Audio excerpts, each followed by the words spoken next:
Estás escuchando Hilando Historias, de la revista Bolilleras. En este nuevo episodio de Hilando Historias nos adentramos en el universo de Héctor Galván, un joven artesano que ha hecho del encaje de bolillos su forma de expresión, su oficio y su legado. Desde su participación en la Mostra Don Caixe de Camariñas 2025, Héctor ha demostrado que la artesanía no tiene edad, pero sí alma. Con manos firmes y mirada inquieta, representa una generación que no solo preserva la tradición, sino que la impulsa hacia nuevos horizontes. Hola Héctor, ¿cómo estás? Hola Mari, ¿cómo estás? ¿Todo bien? ¿Cómo comenzó tu relación con el encaje de bolillos? Bueno, yo diría primero que descubrí el encaje de bolillos siendo aún niño, tal vez unos 10, 11 años, y de haber visto algunos trabajos en revistas que llegaban a Venezuela.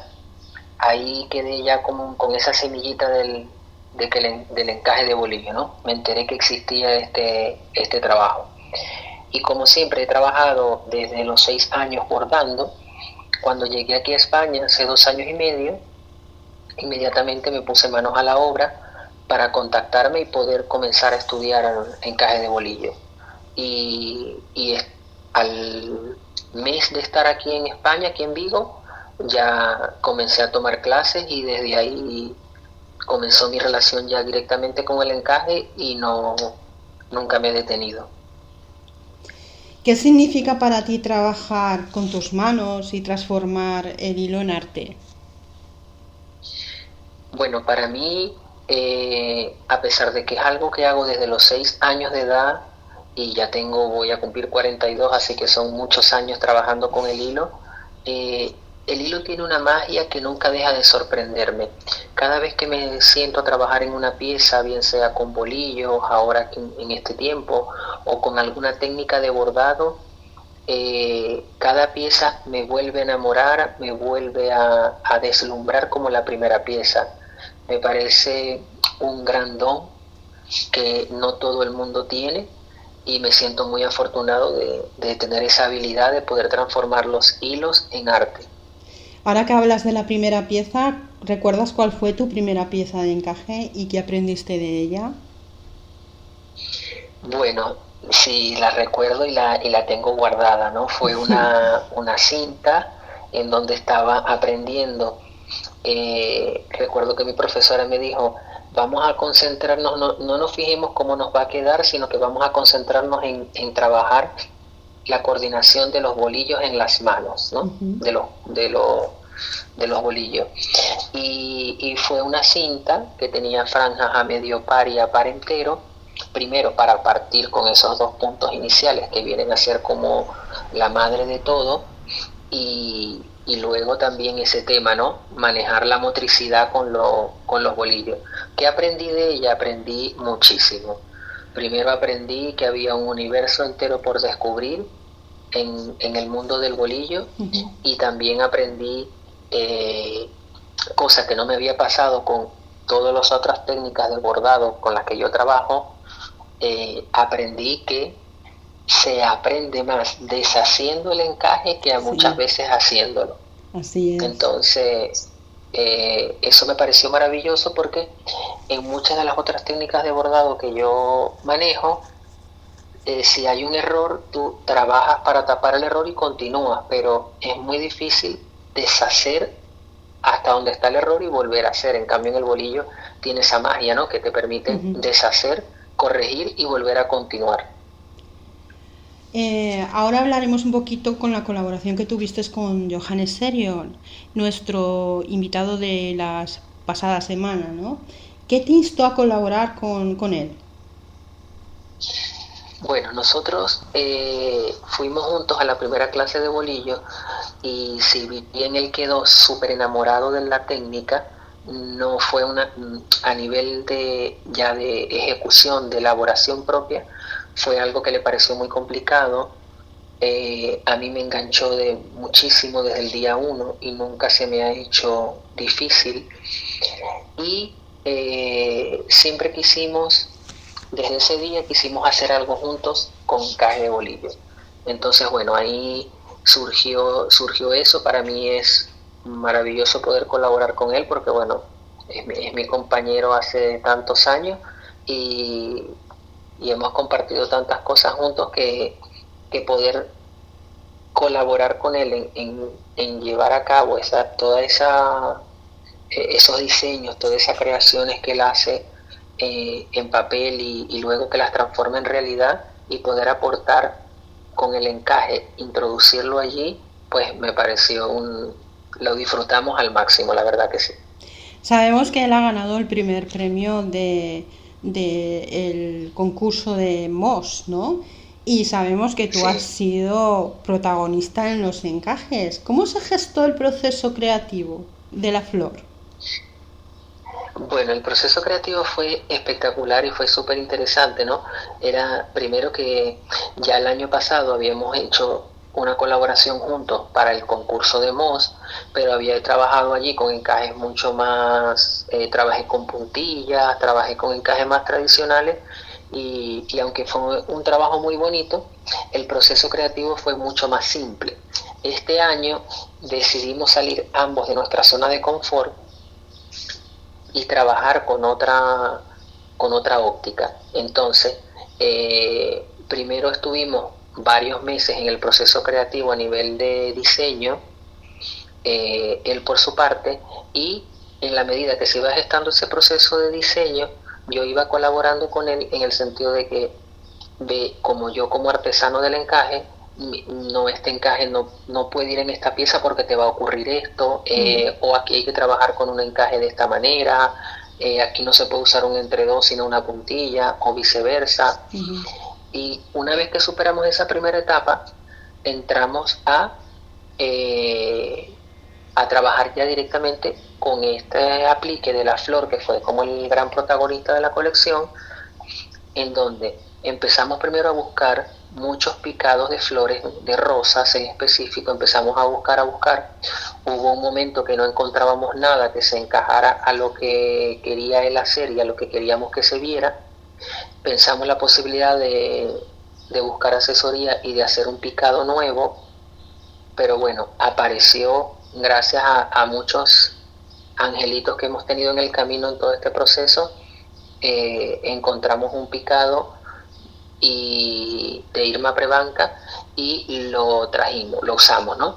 Hicimos primero unas pruebas con diferentes hilos, con hilos de algodón más opacos, con hilos más brillantes, con diferentes grosores de hilo, y también jugamos con el tamaño de la flor. Entonces, a medida que se fue jugando con el tamaño de la flor, eso también supuso ir haciendo pruebas de hilos para poder ver el acabado final y cómo esos hilos también iban a funcionar en la almohadilla, ¿no? Porque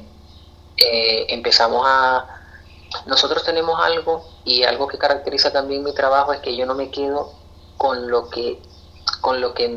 tradicional o con lo establecido, sino que busco descontextualizar productos y meterlos, y bueno, este hilo no se usa para bolillos, pero yo voy a probar porque quiero ver cómo queda y quiero ver qué cosa puede salir de ahí.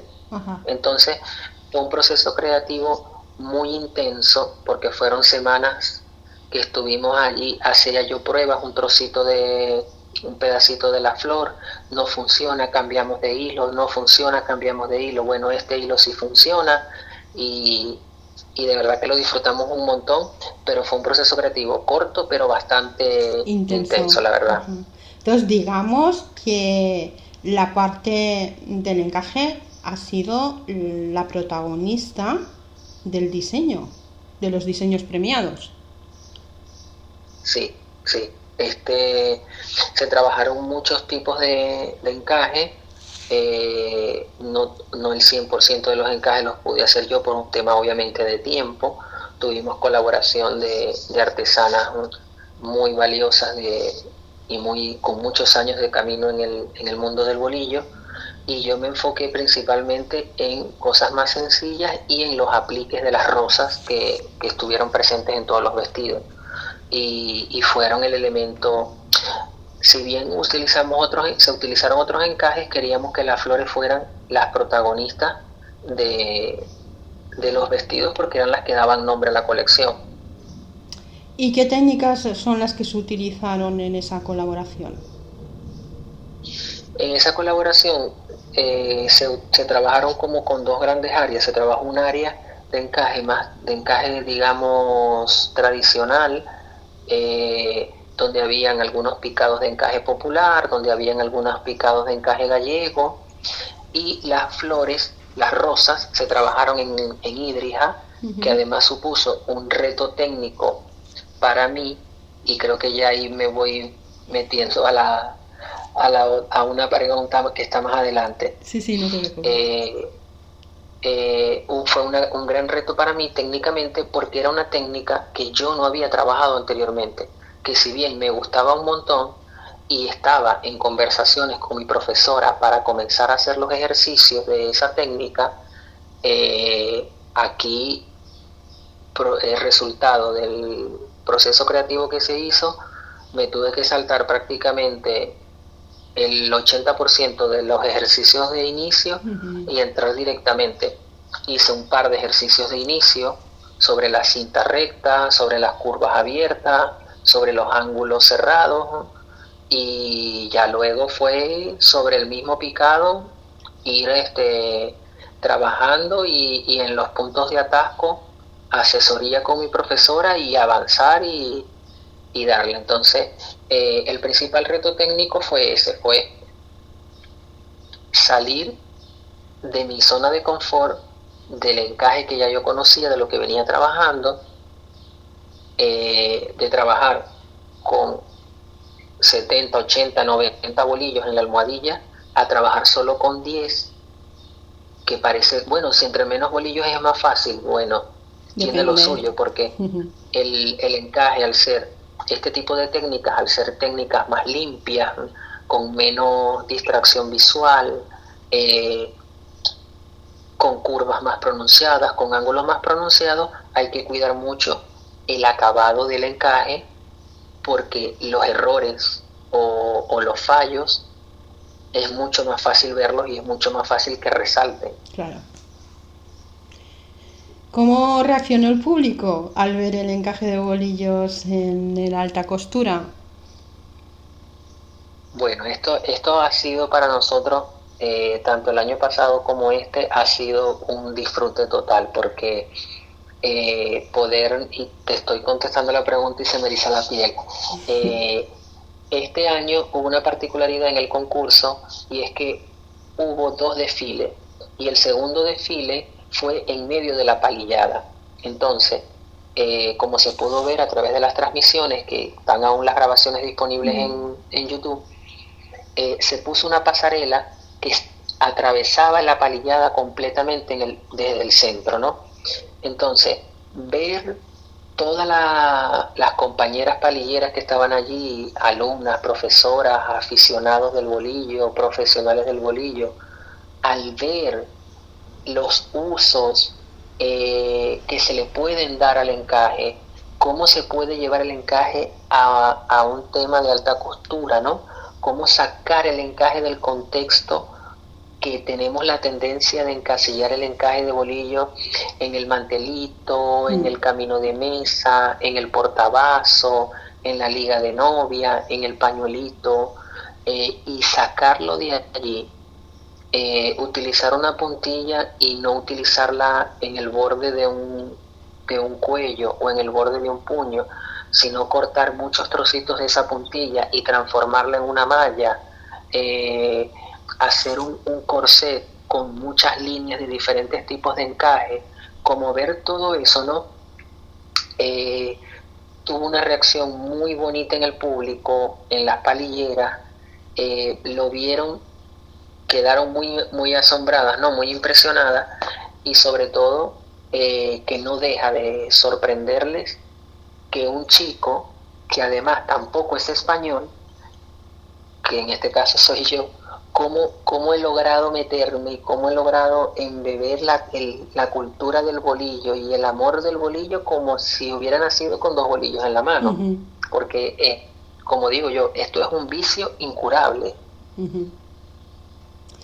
¿Crees que la labor artesana está suficientemente valorada hoy en día?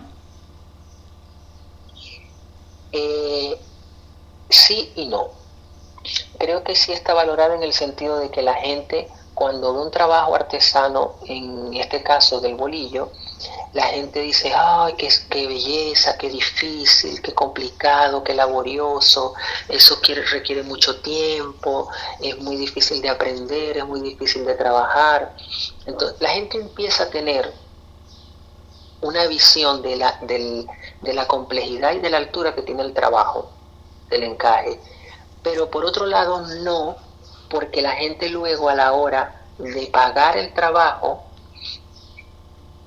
no está dispuesta a pagar lo que realmente vale un trabajo de encaje de bolillo, de que para hacer un pañuelo te puedes demorar una semana sentado todo el día en el cojín si es tu trabajo principal, o que para hacer X metros para una mantelería, para un juego de sábana o hasta para un mismo vestido, la gente cree que como uno lo sabe hacer y como a uno se le da fácil, uno lo hace rapidito. Yeah. Y entonces, si por una parte reconocen de boca que el trabajo es complejo, es laborioso, es difícil, luego ese reconocimiento se cae a la hora que tú tienes que realmente cobrar un trabajo, y que la gente también entienda que si bien esto lo hacían antiguamente muchas personas y lo siguen haciendo por hobby, por terapia, por gusto, luego también habemos otras personas que vivimos del tema artesano y que no podemos regalar el trabajo porque es nuestra manera de vivir. Ajá. Héctor, ¿cómo te gustaría que se conservara el legado del encaje para futuras generaciones? Creo que España específicamente, porque es la realidad de Mundo Bolillo que conozco y con la que lidio a diario, creo que tenemos una deuda muy grande con el encaje de bolillo. Necesitamos que haya más museos, necesitamos que el encaje de bolillo llegue más a las escuelas, sobre todo en las zonas donde se concentra la tradición más fuerte, que llegue a las escuelas como pasa en otros países, para que los niños desde la escuela crezcan viendo el encaje, crezcan entendiendo que el encaje no es una cosa de las abuelitas o no es una cosa de 3 o 4 artesanos que vivimos del encaje y del hilo, que es un tema de su propia identidad cultural. En la Comunidad Valenciana, en Cataluña, en el centro, en Galicia, en todas estas partes donde se hace encaje, que entiendan y que incorporen a su visión de su cultura que el encaje de bolillo forma parte de esa cultura, como lo forman diferentes elementos en cada región, en cada comunidad autónoma, y que se abra más espacios colaborativos sobre el mundo del encaje, y que podamos, quienes estamos más jóvenes en este mundo del encaje y quienes están haciendo trabajo con encaje contemporáneo, con técnicas nuevas, descontextualizando un poco de lo tradicional, que también los jóvenes puedan ver eso, que se pueda mostrar no solamente la tradición, sino que también se pueda mostrar la modernidad. Y ya para finalizar, ¿qué consejo le darías a un joven que quiere dedicarse al encaje de bolillos? Mira, le diría que primero le alentaría al máximo porque es un mundo totalmente apasionante, y la mejor recomendación que le podría dar es que abra la mente, que todo lo que aprenda en las escuelas de encaje, digamos, tradicional, con los puntos tradicionales, las puntillas, los picados más tradicionales, que todo eso lo saque de contexto y ponga la mente a trabajar. Que no se conforme con aprender lo que le pueden dar en una escuela de encaje, que es muchísimo lo que te dan y es muchísimo lo que aprendes y es una base. Si no tienes una buena base de lo tradicional, no vas a poder sacar esa técnica de contexto. Y le diría que en paralelo, que vaya experimentando con materiales, con diferentes tipos de hilos, incluso no con hilos, sino con cordeles, con cables, con hilos que están haciendo, como estos que hacen ahora con telas, con trapillo, que saquen lo máximo de contexto, que algunas prácticas, que algunas experimentaciones le van a salir mal y no van a funcionar, es lo normal, y que otras van a funcionar y le van a dar un giro a su trabajo, es lo que buscamos. Ahora mismo en Países Bajos hay un par de chicos que están haciendo un trabajo súper interesante en donde utilizan cables de colores para hacer encajes de bolillo maxi gigantescos y que luego los colocan en escenarios de conciertos de música electrónica. Entonces, partimos de lo tradicional. Vi hace poco un trabajo que hicieron con un punto de la Virgen. Entonces partimos de la base de lo que aprendemos en la escuela tradicional, que tenemos que formarnos allí, en donde aprendemos el punto de la Virgen, pero ellos dijeron, ¿qué pasa si yo saco esto del cojín y lo llevo a un campo abierto de 200 metros cuadrados y en vez de usar alfileres uso estacas de madera y en vez de usar hilo uso este cable y hago una malla y la pongo a flotar en el aire y le coloco y la pinto con una pintura que sea que cambie de colores con la iluminación? Y encontraron una cosa maravillosa y es a lo que se dedican ahora mismo. Entonces, como jóvenes tenemos la obligación, diría yo casi, que de ir avanzando en las dos escuelas al mismo tiempo. Pues ha sido un placer el tenerte aquí como invitado en Hilando Historias, Héctor. Para mí el placer es mío de poder compartir contigo y con todos tus seguidores lo que ha sido mi experiencia, que como te repito, a todo el mundo se lo digo, esto es un vicio incurable. Uno entra al bolillo pero no puede salir nunca. Un beso, hasta pronto. Hasta pronto.